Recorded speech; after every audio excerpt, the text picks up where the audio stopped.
I killed my wife, my 4 children and my 2 dogs. I'm one of the most wanted Frenchmen in the world. But nobody knows if I'm dead or alive. My name is Xavier Dupont de Ligons and this is my story. I was born on January 9th, 1961 in Versailles. My father was a wealthy industrialist, my mother a housewife. My childhood was rather privileged, but marked by a certain moral and religious rigidity. After graduating from high school, I studied in the United States. I learned about finance and obtained a degree in international business.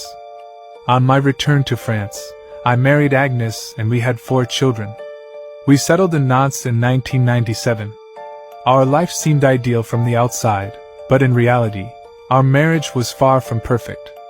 Over the years, I experienced financial difficulties, and my situation worsened with the economic crisis of 2008.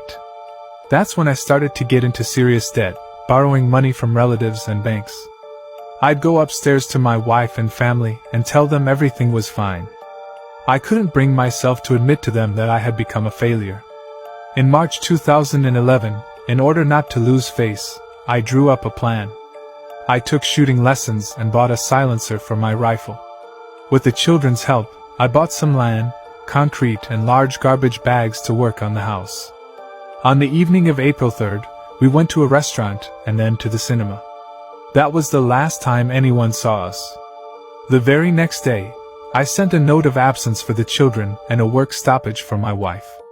I also sent a letter to my friends and family explaining that we were in danger and that the American government had hidden us.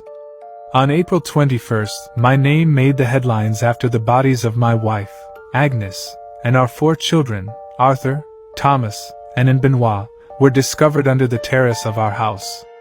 I became the only suspect.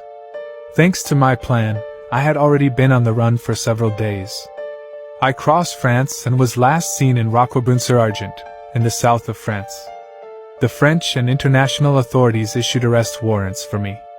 Since then, there have been numerous sightings all over the world, like in 2019 when a man was arrested in Scotland, but it wasn't me. Today, my story has become one of France's most famous criminal enigmas, and I continue to fascinate and captivate public opinion. For some, I committed suicide. For others, I've rebuilt my life abroad. What do you think? Have you guys heard this horrific story? I'm going to give you a trigger warning now. It is awful. 20 years old, Jessica Ross, Travian Taylor, expecting their first baby. She goes into the hospital in labor, and what you read up there, that's what happened to her baby. Before I show the video of the attorney discussing it, I'm going to give you a trigger warning again, because it's awful. It's just awful. Let me just tell you very briefly, let me just tell you all about what happened, okay?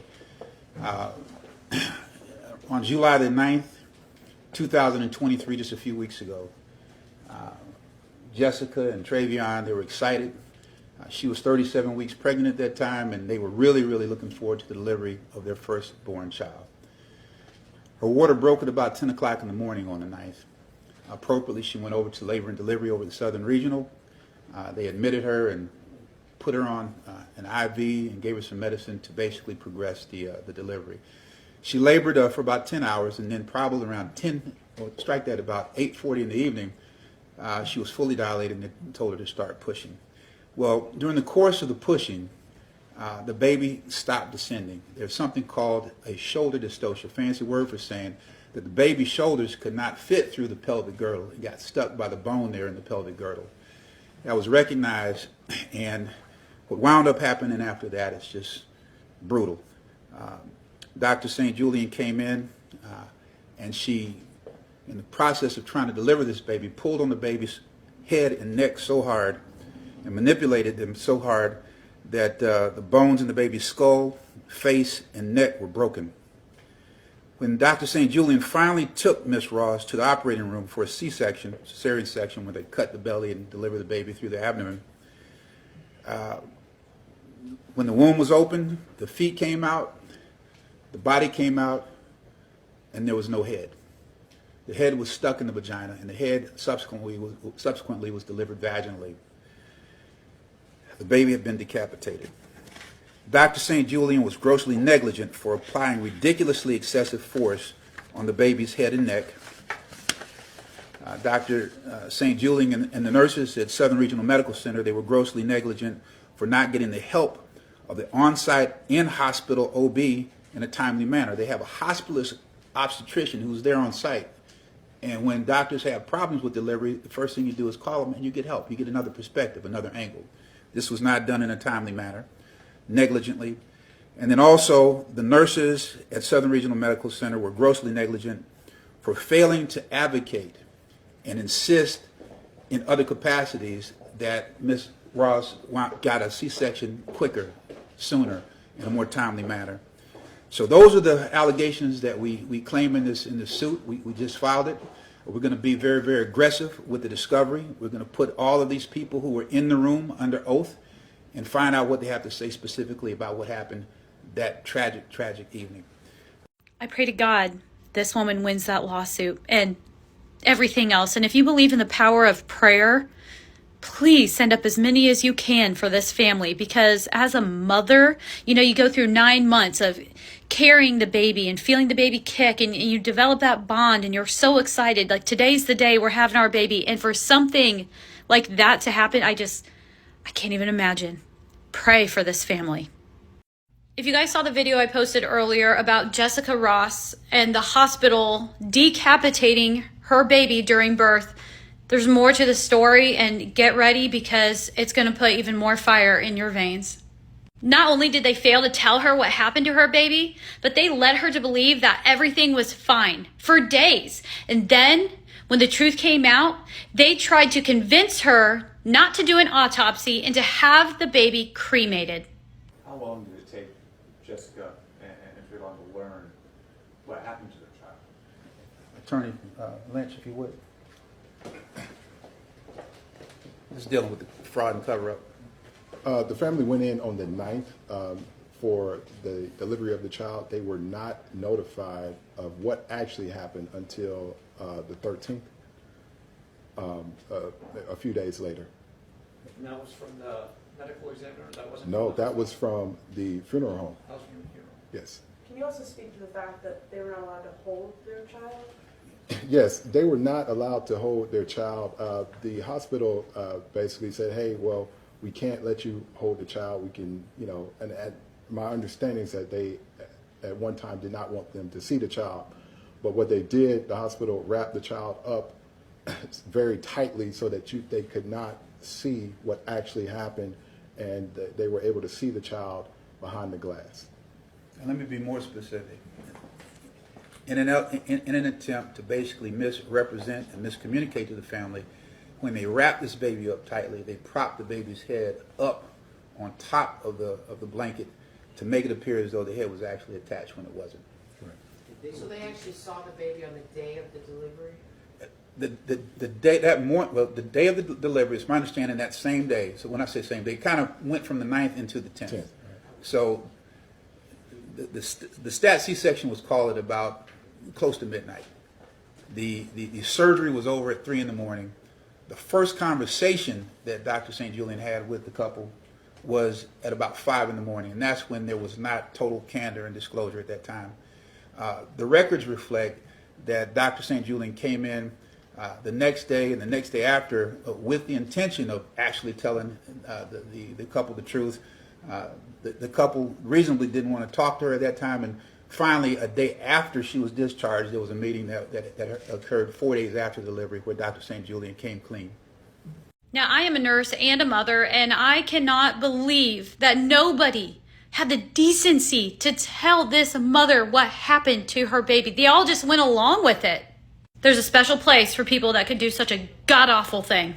This medical malpractice attorney looked over the Jessica Ross court documents and states that in her 25 plus years of being in this career has never seen anything so horrible and outrageous as what the hospital did to the baby and the way they tried to cover up what they did. A family is suing a local hospital, and before we get into the story, I want to warn you, it is disturbing. This family says a doctor decapitated their baby during birth. Channel 2's Michael Doudna live in Clayton County, where he spoke with the family's attorney. Michael. Yeah, guys, the allegations truly are disturbing. They're all laid out here in this lawsuit that was filed this morning, detailing multiple missteps and then an alleged allegations of efforts to try to mislead, lie, and deceive as an effort to cover up what happened here. And again, we want to warn you, these allegations are disturbing. It was supposed to be a day of joy. July 9th, Jessica Ross went into labor, hoping to welcome her first child. Their dreams and hopes turned into a nightmare that was covered up by Southern Regional Medical Center. A lawsuit filed Wednesday morning alleges the baby got stuck during labor. And despite signs of distress, Dr. Tracy St. Julian continued to try and pull the baby out. The clear and obvious answer is to perform a C-section. This is what's done all the time. And that was not done in this case, and it should have been. Susan Witt is a medical malpractice attorney who examined the case for us, which claims that when the doctors finally did perform a C-section hours later, they found the baby decapitated. I have never heard of a situation where the result has been a decapitation. Instead of telling the couple, the lawsuit says doctors tried to cover up what happened, telling them that they didn't have a right to a free autopsy, encouraging cremation, and even concealing what happened when they asked to see the body. When they wrapped this baby up tightly, they propped the baby's head up on top of the blanket to make it appear as though the head was actually attached when it wasn't.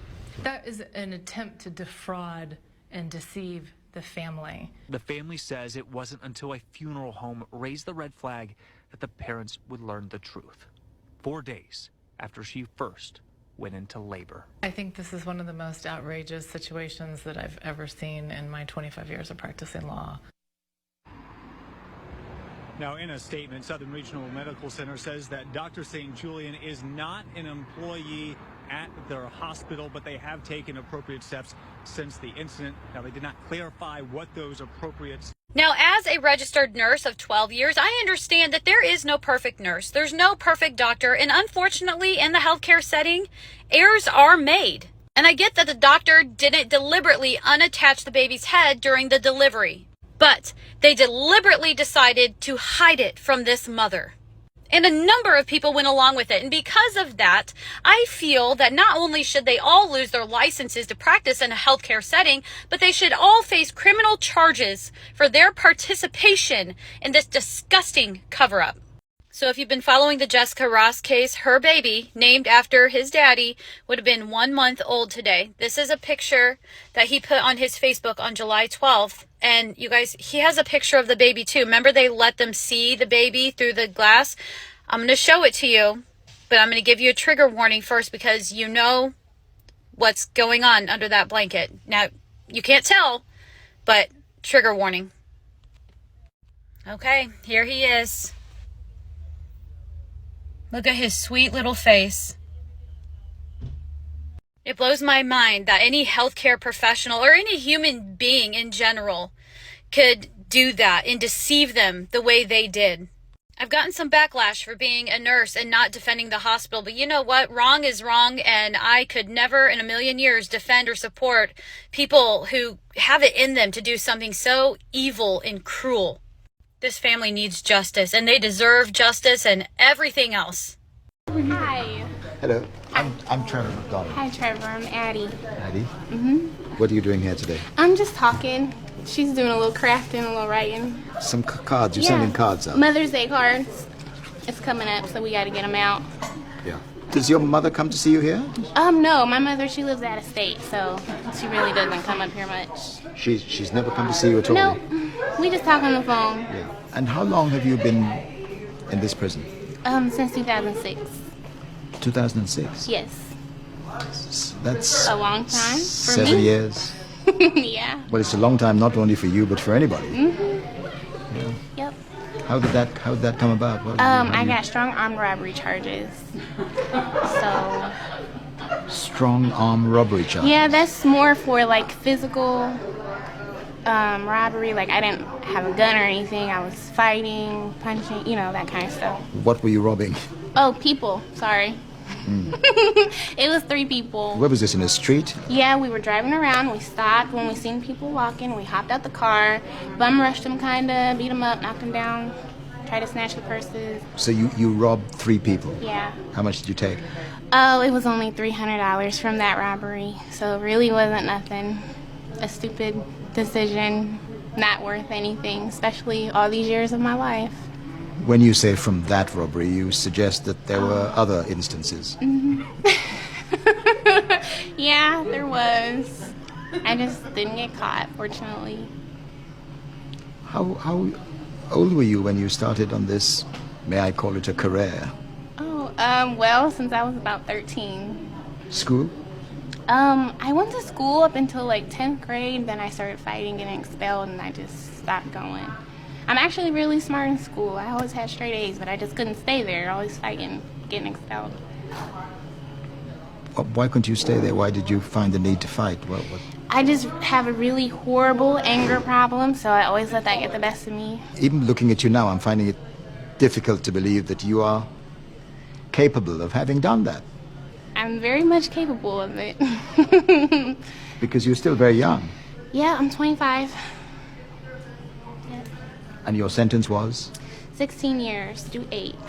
If you behave well. Yeah. If you control your anger. Right. And actually, probably in the most recent year, I can say, I've been getting control of my anger. And I have 2 kids, so I know I have to You have 2 kids? Yes. How old are they? They're 7 and 9. 2 little girls. Do you feel you have let them down by not being there for them? Yes, I have. And I deal with that every day, and that's really like my biggest motivation to changing and being different and coming out of here and, you know, taking something from it, not just, oh, I've been in prison. You know, I want to walk out of here and be something for them. I just do not want them to follow the same circle. Like, my mother was in prison. You know, this is the same. What for? Attempted murder and aggravated robbery.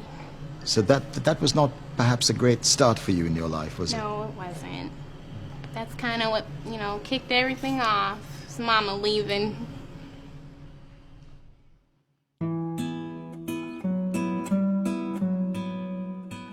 Addie Hartz will be free in only a few months. She'll spend much longer picking up the threads of her life.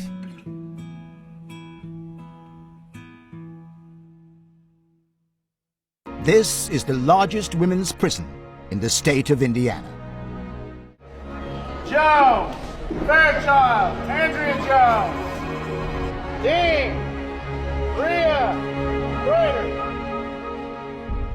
Rockville is a clearinghouse for convicts from all over the state. Some will serve all their time here. Others are assessed and moved on to other prisons. Every month on average, 200 new offenders arrive here. This is their first port of call. From now on, their every action will be governed by prison rules. Ready? Look right up here. 1, 2, 3.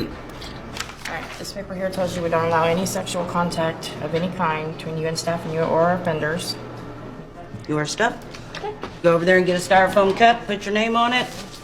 There's water in the orange thing.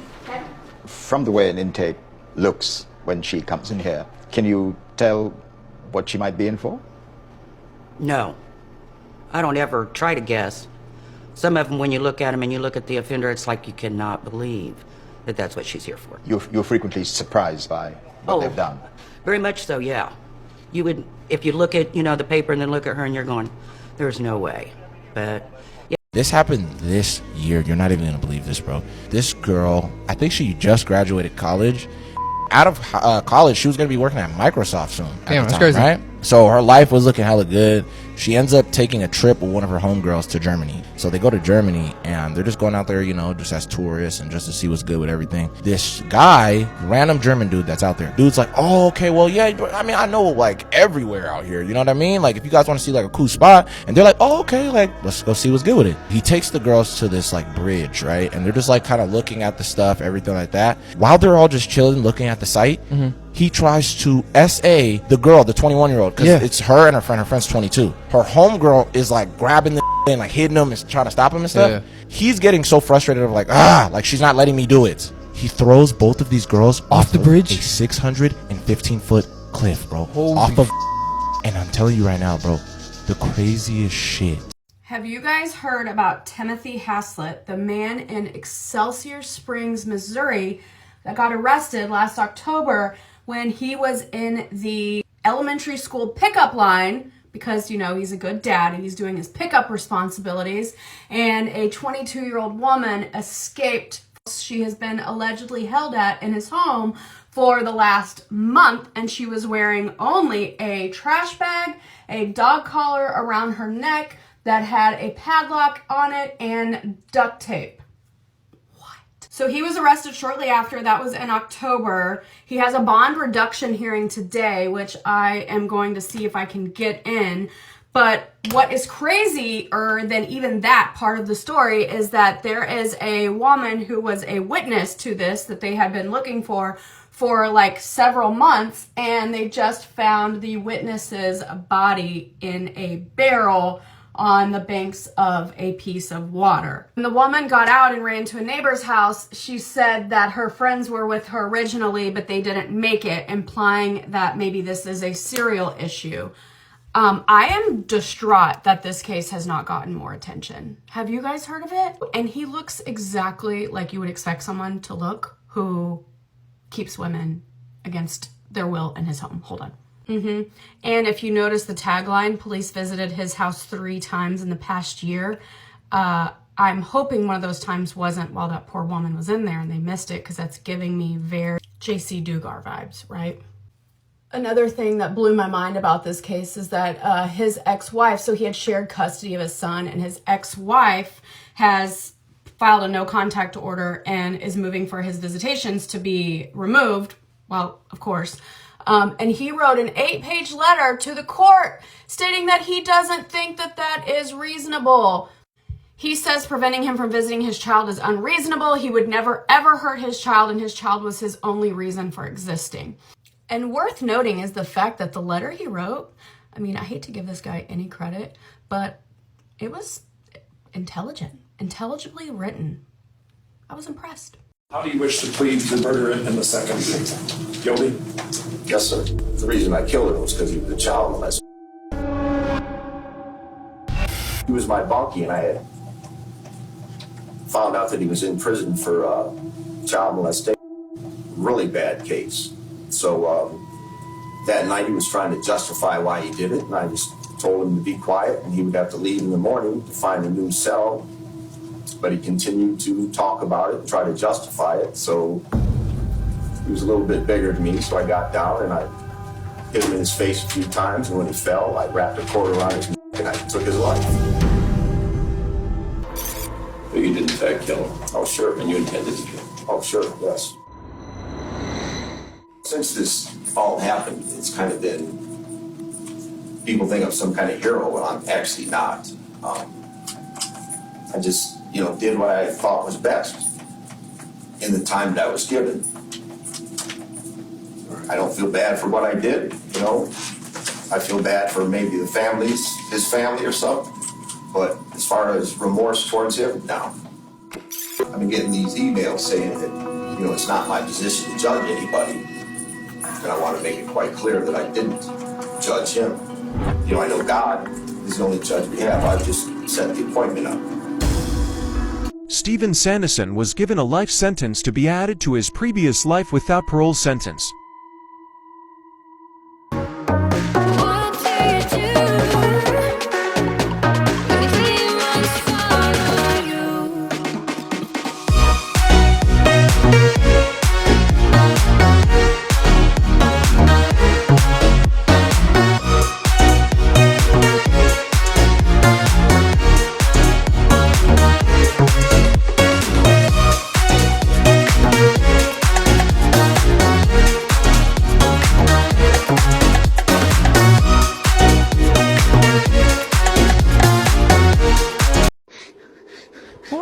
What's wrong with you?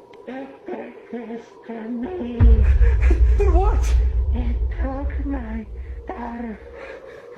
Parker? Please, let me inside. Parker!